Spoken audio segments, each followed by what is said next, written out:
আলহামদুলিল্লাহ। আজকে যে বিষয়টি নিয়ে কথা বলছিলাম অত্যন্ত গুরুত্বপূর্ণ সহজ একটা আমল, যে আমলের মাধ্যমে আল্লাহ তাআলাকে পাওয়া যাবে, আল্লাহ পাকের রাজামন্দি হাসিল করা যাবে, জান্নাত লাভ করা যাবে। এরকম একটা আমল চাইলেই করতে পারি, কিন্তু আমাদের বিষয়টা গুরুত্ব না থাকার কারণে, জানা না থাকার কারণে আমলটি আমরা করতে পারি না। সে আমলটি হলো অবহেলিত গুরুত্বপূর্ণ একটা আমল, হলো দোয়া। দেখুন, দোয়া হলো মুমিনের হাতিয়ার। দোয়ার ব্যাপারে কোরআনে মাজিদের মধ্যে আল্লাহ রাব্বুল আলামিন বলেন, উদউনি আস্তাজিব লাকুম, বান্দা আমার কাছে তুমি দোয়া করো, আমি আল্লাহ তোমার দোয়াকে কবুল করব। হাদিস শরীফের মধ্যে এসেছে, আল্লাহ রাসূল সাল্লাল্লাহু আলাইহি ওয়াসাল্লাম বলেছেন, আদ-দুআউ মুখুল ইবাদা, দোয়া হলো সমস্ত ইবাদতের মূল, ইবাদতের মগজ। অন্য হাদিসের মধ্যে এসেছে, আদ-দুআউ হুয়াল ইবাদা, দোয়া করাটাই একটা ইবাদত। আমি যতক্ষণ দোয়ার মধ্যে আছি ততক্ষণ একটা ইবাদতের মধ্যেই আছি।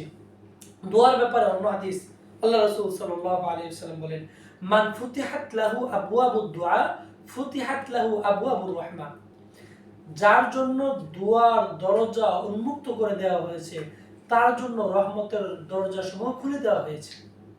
তাহলে আমি দোয়া করতেছি মানে আল্লাহ পাকের পক্ষ থেকে রহমত পাওয়ার জন্য রব্বুল আলামিন আমাকে রহমতের দরজাগুলো খুলে দিয়েছেন।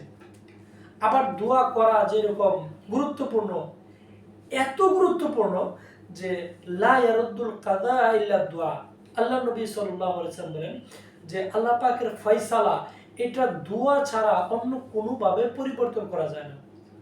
আপনার বিপদ আসার ছিল, এর মধ্যে যদি আপনি দোয়া করেন আল্লাহ পাকের কাছে, তাহলে ওই দোয়ার বিনিময়ে আল্লাহ পাক বিপদটা কাটিয়ে দেবেন। দোয়া না করার কুফলটা কি? আমরা যে দোয়া না করে কি বিপদে পড়ছি দেখুন। আল্লাহ রাসূল সাল্লাল্লাহু আলাইহি ওয়াসাল্লাম আমাদেরকে জানিয়ে দিয়েছেন, মান লাম ইয়াসআলিল্লাহ ইয়াগদাব আলাইহি, যে দোয়া করে না তার উপর আল্লাহ পাকের গজব থাকে, আল্লাহ পাক অসন্তুষ্ট থাকেন।